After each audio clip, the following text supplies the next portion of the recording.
ব্যতীত এবং সাধারণ কিছু যুব সমাজ ব্যতীত তার ব্যাপারে কথা বলার জন্য কেউ নেই, তার পক্ষেও কেউ নেই।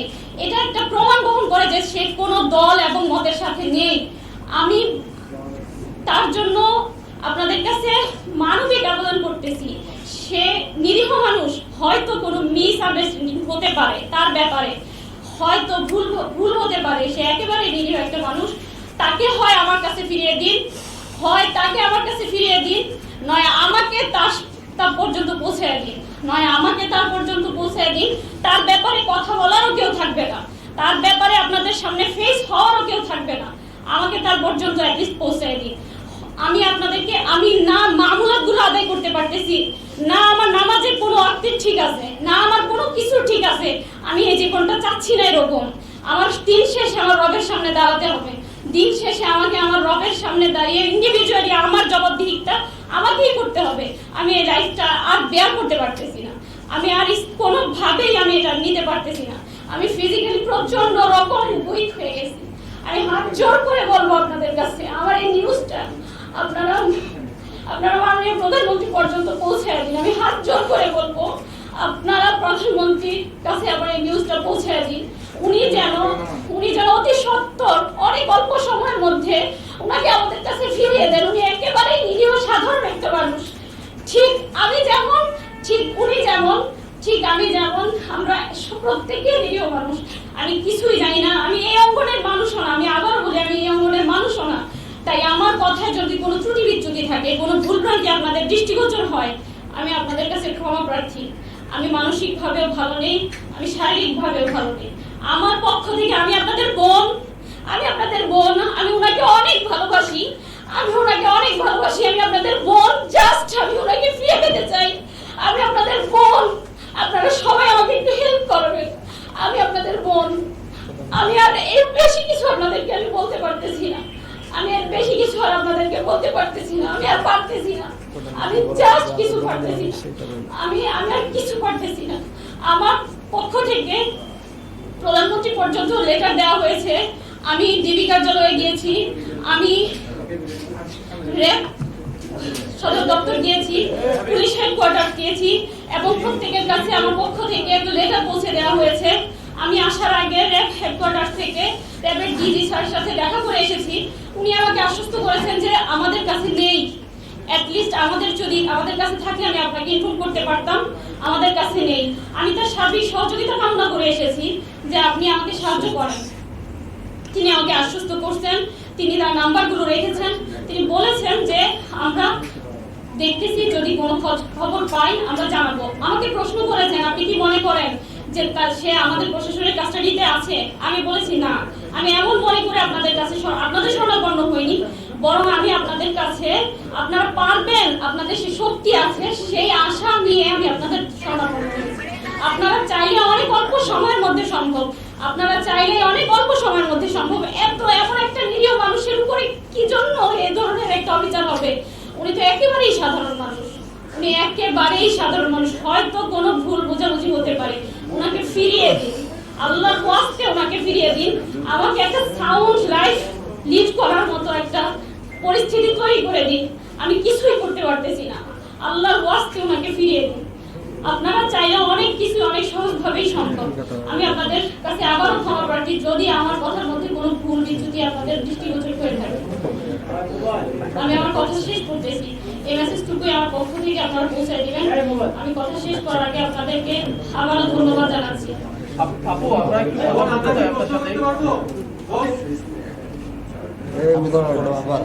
আচ্ছা, আপনারা অবশ্য অবগত আছেন যে আবদুল মোহাম্মদ আদনানের সাথে আরো 3 জন একসাথে নিখোঁজ হয়েছে। আমি তাদের ফ্যামিলির সাথে যোগাযোগ করতে চেষ্টা করেছি। আসলে রংপুরের এরা ফ্যামিলিগতভাবে মানুষগুলো এমন যে তাদের মানে হয়তো বা আমি জানি না, তারা খুবই নিরীহ অথবা হয়তো বুঝতেছে না। আমি তাদের সাথে যোগাযোগ করেছি, আসার জন্য বলেছি যে আমরা ব্রিফিং আয়োজন করেছি কনফারেন্সের, কিন্তু তারপরে তাদের রেসপন্সটা ছিল এমন যে হ্যাঁ আপু আপনি করতেছেন, আপনি করতে থাকেন, আমরা আসতে পারলাম না, এই ধরনের। তো দুঃখিত যে আমি তাদেরকে আপনাদের সামনে উপস্থিত করতে পারিনি। 3টা মানুষ, আমি 4জন মানুষ কার সহ, এটা অবশ্যই কোনো প্রাইভেট কোনো সংস্থার কাজ হতে পারে না। জাস্ট এটুকুই আমার ধারণা। এটা কোনো প্রাইভেট ভাবে তাকে গুম করা হয়েছে, এটা হতেই পারে না। প্রশাসন চাইলেই অনেক অল্প সময়ের মধ্যেই এটা একেবারে সম্পূর্ণরূপে উদ্ঘাটন করতে পারে, একদম চুলচেরা, মানে আর কিছুই বাকি থাকবে না এখানে। প্রশাসন যদি এখানে হস্তক্ষেপ করে অল্প সময়ের মধ্যে এই বিষয়টাই সুরাহা করা সম্ভব।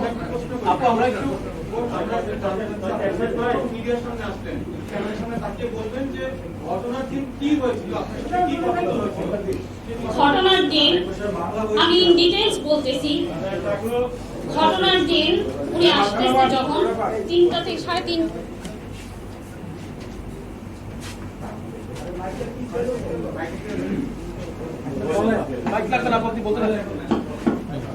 উনি 3:30টায় কি 3টা কি 3:30 আনুমানিক, আমি এক্সাক্ট টাইমটা বলতে পারছি না, তখন উনি বের হয়, রওনা করেন তার বগুড়া একটা প্রোগ্রামের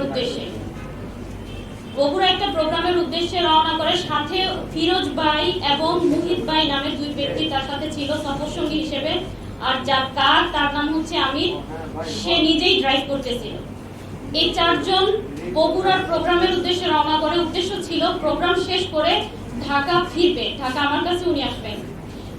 কিন্তু 4টার দিকেই, আমি টাইম এক্স্যাক্টলি আপনাদের বলতে পারবো যদি ফোনটা চেক করি, 4টা কি তার কিছু পরেই উনি আমাকে কল করে বলতেছে, আমি আর কি তাকে কল করে আস্ক করতে চেয়েছি যে কি খাবার, কি রান্না করবো আর কি। সেজন্য উনি খুবই ফেড আপ হয়, খুব রেগে যায় আমার উপরে, যে কিভাবে আছি, কেমন আছি, এই প্রশ্নটা না করে কিভাবে কি খাবো এই প্রশ্ন করতেছো। তখন সে বলতেছে যে আমার পেছনে 2টা বাইক আমাকে ফলো করতেছে, আমার মনে হচ্ছে যে আমাকে 2টা বাইক ফলো করতেছে। তখন আমাকে বললো জাস্ট আমার জন্য দোয়া করো, আমি যেন নিরাপদে বাসায় পৌঁছতে পারি। তখন আমি ওনার মানে উনি খুব রেগে যাওয়ার কারণে আমি আর কোনো প্রশ্ন করিনি, আমি রেখে দিলাম। দেন কিছুক্ষণ পরে উনি নিজেই আমাকে আবার কল করে বলছে যে ঠিক আছে রান্না করো, আমরা 4 জন আসতেছি। হ্যাঁ আলহামদুলিল্লাহ, এখন আর বাইকগুলো দেখা যাচ্ছে না। কিছুক্ষণ বলতে তাও প্রায় 20 থেকে 25 কি আধা ঘন্টা পরে আর কি মানে আমাকে আবার বলতেছে যে এখন আর ওই বাইকগুলো দেখা যাচ্ছে না। তারপর এ পর্যন্ত মাঝখানে পথে ওনার সাথে আমার অসংখ্যবার কথা হয়, কতটুকু এলা কি আর কতটুকু এলা আস্ক করলেই, এটা উনি সবসময় ওনার একটা অভ্যাস, উনি আমাকে একটা ম্যাপ স্ক্রিনশট দিয়ে পাঠিয়ে দেয় হোয়াটসঅ্যাপে। তো ওই দিনও অনেকগুলো ম্যাপ শেয়ার করছে যখন যেখানে ছিল। লাস্ট আমি যখন ওনাকে কল করি 2টার দিকে, মেবি উনি কারে ঘুমিয়ে পড়েছে, এজন্য আমার কলগুলো রিসিভ করতে পারে। লাস্ট কলগুলো শুধু হয়তো ঘুম ভাঙছে পরে উনি আমাকে একটা ম্যাপ শেয়ার করে, সেই ম্যাপটা শেয়ারের লাস্ট টাইমটা ছিল 2:37। তো আমারও চোখ লেগে গিয়েছিল, আমি হুট করে যেই দেখলাম যে ম্যাপটা 2:37-এ শেয়ার করা, তারপরে তো চলে আসার কথা।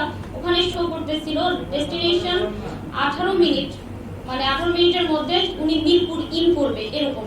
তো আমার যখন চোখ খুলে আমি দেখতেছি প্রায় 2:45, তাহলে তাড়াতাড়ি চলে আসবে, আমি খাবারগুলো রেডি করব। আমি হুড়মুড়িয়ে উঠি, উঠার পরে আমি ওয়েট করতেছি, হতে পারে কোনো কারণে লেট হইতে পারে। আমি 3:30 প্রায় 4টা অবধি ওয়েট করে আবারও কল করি, 3টার দিকে কল করি ওনার ফোনে, 3টা কি তার একটু পরে, তখন থেকে ফোনটা সুইচ অফ পাই।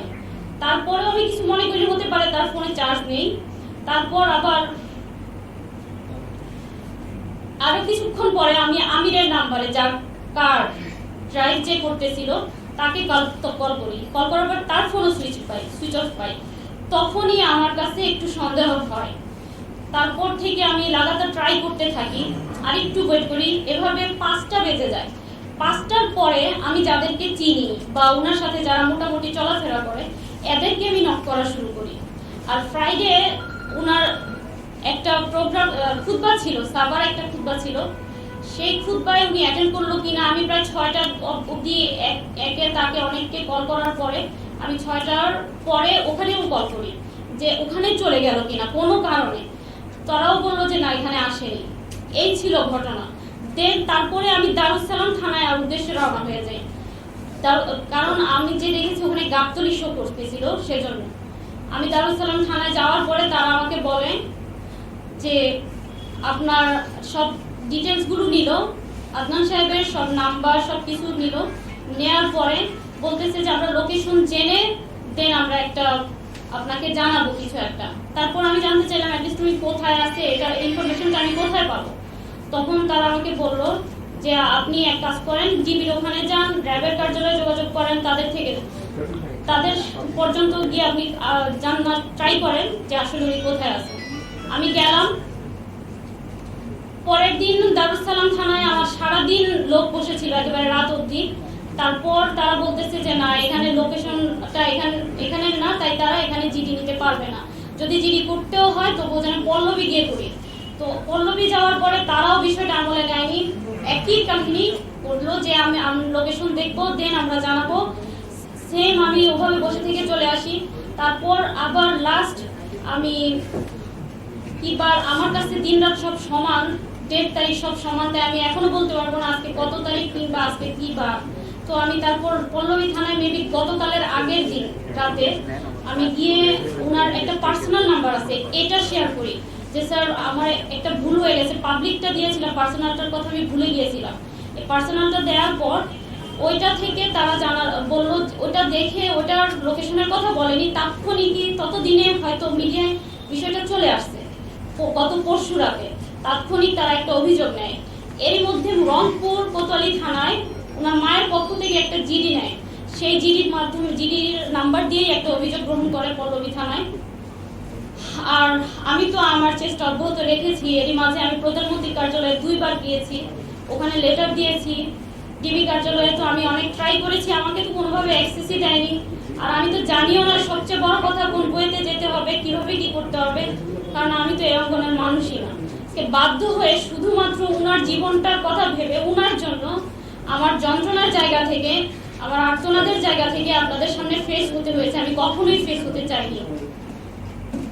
আপু, উনি বগুড়া একটা প্রোগ্রামের কথা বলে বাসা থেকে বের হয়েছিলেন, উনি কি বগুড়ায় গিয়েছিলেন নাকি সরাসরি ঢাকায় এসেছিলেন? একটু যদি এই না, প্রোগ্রামের কথা, বগুড়ার প্রোগ্রামটা হয়নি।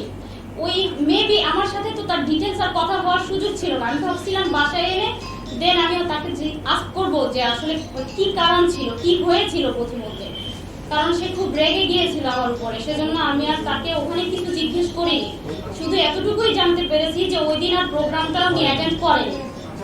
আপনার কি মনে হচ্ছে আসলে কারা দিতে পারে? কাদের বলেছিলেন যে উনি কোনো রাজনৈতিক দলের আশ্রয় প্রশ্রয় কখনো ছিল না এবং কোনো বক্তব্য কখনো কোথাও দেয়নি, কিন্তু আপনার ভাষ্য অনুযায়ী তার সাথে যখন আপনার কথা হয়েছে তখন তিনি এক পর্যায়ে বলেছেন যে দুটি বাইক তার গাড়ি ফলো করেছে। এই ধরনের কথা বা নেভার, না, এই ধরনের কোনো সিচুয়েশনের সম্মুখীন আমি কখনোই হইনি, কখনো উনি বলেও নি, কখনো উনি বলেন। তবে উনি এমনিতে যখন এগুলো নিয়ে কথাবার্তা বলতো, মসজিদে খুতবা বা লেকচারে যেত, মাঝে মাঝে বিচ্ছিন্ন কিছু ঝামেলার সম্মুখীন উনি হতো। সেজন্য হয়তো উনি এই যে বিষয়গুলো দেখা যায় ওনার লেকচারে উনি তুলে ধরেছে, যে দেখা ইসলামের কথাগুলো বললে বা হক বিষয়গুলো যদি জি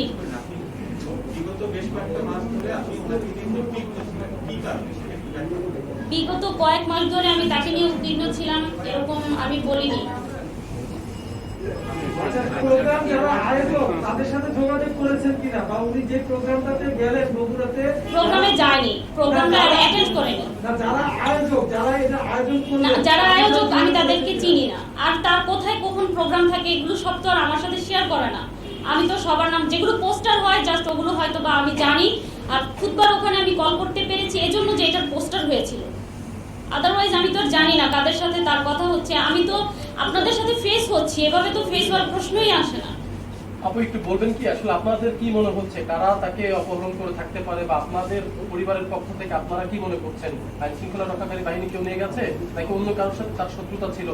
আমি এত কিছু বুঝি না, আমার শুধু সন্দেহের জায়গা থেকে স্বাভাবিক, হয়তো আমার জায়গায় আপনারা থাকলেও মনে হতে পারে এটা হতে পারে, ওইটা হতে পারে, নানান জল্পনা কল্পনা আপনার মনে দানা বাঁধতেই পারে। আমার জায়গায় আপনি থাকলেও এটা হতো। সেই জায়গা থেকে কখনো মনে হয় উনার ব্যাপারে অনেক সময় অনেকে বিরূপ মন্তব্য করতেন, অনেক সময় উনার ব্যাপারে অনেকে অনেক রকমের কথা বলতেন। তো মনে হয় যে এজন্যই কি উনার উপরে কোনো প্রেশার এলো কিনা, বা এজন্যই উনি এত বড় একটা ঘটনার শিকার হলেন কিনা, এজন্যই উনার লাইফটা বিপন্ন কিনা। আবার কখনো মনে হয় উনি জিওপলিটিক্স নিয়ে আলোচনা করতো, পলিটিক্যাল সায়েন্টিস্ট বা সায়েন্স নিয়ে কথা বলতো, সবাইকে পড়াশোনা করার জন্য উদ্বুদ্ধ করতো না, লেকচারগুলো শুনলে দেখবেন। তো মনে হয় এটা কি ইন্টারন্যাশনালি কোনো একটা গোয়েন্দাদের বিষয় কিনা। এক এক সময় আমার মনে হয় এটা আমার হতেই পারে, এক এক সময় এক এক রকমের ধ্যান ধারণা চিন্তা ভাবনা কত কিছুই তো ব্রেনে ঘুরপাক খায়। আমি তো এগুলো বুঝি না ভাইয়া, আপনারা ভালো বুঝবেন আমার চেয়ে যে আসলে কি হতে পারে। আমি জাস্ট ঘটনার সাক্ষী, আমি আপনাদের কাছে আমার তার সন্ধান চেয়ে আবেদন করতেছি। সরাসরি একটা প্রশ্ন করি, হ্যাঁ? সম্প্রতি কিন্তু আপনি জিওপলিটিক্সের কথা বলেছেন, ইসলামিক জিওপলিটিক্সের যে জায়গা, ফিলিস্তিন এবং ইসরায়েলের ঘটনা নিয়ে ওনার অবস্থা থেকে কি সম্পর্কে বলছেন? ফিলিস্তিন ইসরায়েলের বিষয় নিয়ে ওনার অবস্থান বলতে আপনি কি আস করতেছেন? মানে উনি কোনো বক্তব্য দিয়েছিলেন? উনি ওনার বক্তব্যগুলোতে তো আছেই, উনি তো ইসরায়েলের ব্যাপারে বলতেনই। আমরা মুসলিম বলতেই আমরা সকলেই আল আকসাকে ভালোবাসি, আর আল আকসার উপরে যাদেরই রক্তচক্ষু থাকবে সে ব্যাপারে আমাদের দিল থেকে একটা তাদের প্রতি বেদনা থাকবে, একটা যন্ত্রণা কাজ করবে। That's it. আচ্ছা আপু, এরকম ঘটনা অনেক সময় দেখা যায় যে আইন শৃঙ্খলা রক্ষাকারী বাহিনী পরবর্তীতে গ্রেফতার স্বীকার করে। তো আপনার কি এখানে কোনো আশঙ্কা আছে কিনা? অ্যামনেস্টি ইন্টারন্যাশনাল উদ্বেগ জানিয়েছে, আন্তর্জাতিক কোনো মানবাধিকার সংস্থার সাথে আপনারা যোগাযোগ করেছেন কিনা, কিংবা ফার্দার আপনারা আর কি কি স্টেপ নেবেন ওনাকে পাওয়ার জন্য? জি, আমাদের একটা অলরেডি একটা আবেদন সাবমিট করা হয়েছে। আর হচ্ছে আমি আসলে এ পর্যন্ত আমি এরপরে নেক্সট স্টেপগুলো আমি এখন আমার ব্রেনে নেই। আমি আপনাদের কাছেই আসছি, আমি প্রধানমন্ত্রীর কার্যালয়ে আবার যাওয়ার ট্রাই করব, আমি এভাবেই ট্রাই করে যাব। এরপরে আমার সর্বাত্মক চেষ্টাগুলো এভাবে এগুলো কেন্দ্রিকই হবে, এর বেশি আমি আর কি করতে পারি? আমি তো একটা সাধারণ মানুষ। আমি যমুনা টেলিভিশন থেকে আসছি।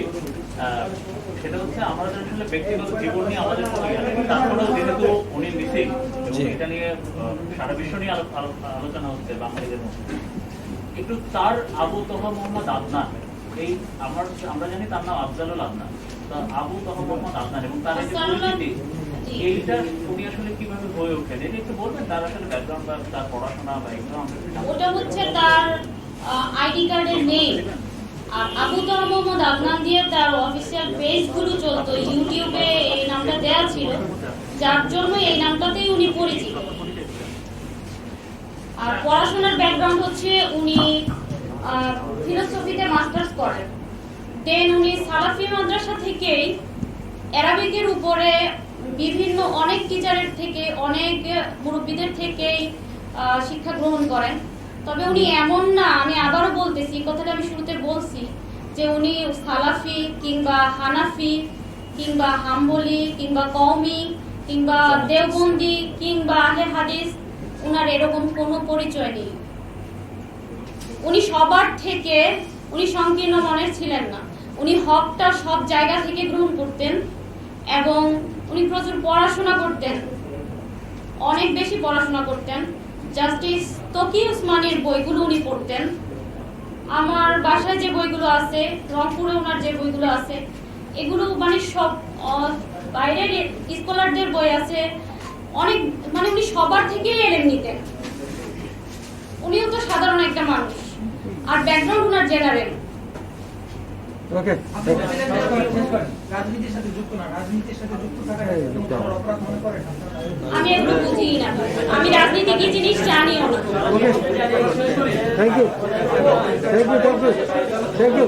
আইনজীবীর কোনো বক্তব্য আছে? আপনারা কি এটা উচ্চ আদালতে কোনো ধরনের বক্তব্য যাবেন? আপনারা বিচার বিভাগের কোনো আবেদন জানাবেন? ভাইয়া, সারার ভাইয়ের কাছে আমার একটা প্রশ্ন। সারার ভাই, আপনি যদি একটু বলতেন যে ব্যবস্থা নিত, তাহলে কি তাকে আরো দ্রুত উদ্ধার করা সম্ভব ছিল? কারণ ওনার স্ত্রী গেছেন, খুঁজেছে, যাওয়া পায় নাই, একদিন গেছে, 2 দিন গেছে। দ্বিতীয় প্রশ্ন হচ্ছে, আপনি নিশ্চয়ই গাবতলীকে ভালো মতো জানেন, একজন সাবেক সেনা কর্মকর্তা হিসেবে খুবই গুরুত্বপূর্ণ একটা স্থাপন জায়গা, এবং সেটা সবসময় সেখানে পুলিশ, নিরাপত্তা বাহিনী, সিসিটিভি ক্যামেরা এরকম বিভিন্ন আয়োজন দিয়ে এই আমিনবাজার জায়গাটা এবং ব্রিজটা, আমিনবাজার ব্রিজটা ঘেরা থাকে। এরকম একটা স্পর্শকাতর জায়গা থেকে একজন ব্যক্তি নয়, 4 জন ব্যক্তি, একটি গাড়ি এখান থেকে মিসিং হয়ে যাওয়াটাকে কি রাষ্ট্রের কতটা ব্যর্থতা বলে মনে করেন? দেখুন, এটা আমি শুরুতেই বলেছি যে অত্যন্ত উদ্বিগ্নের কারণের জায়গাটা এটা যে শুধু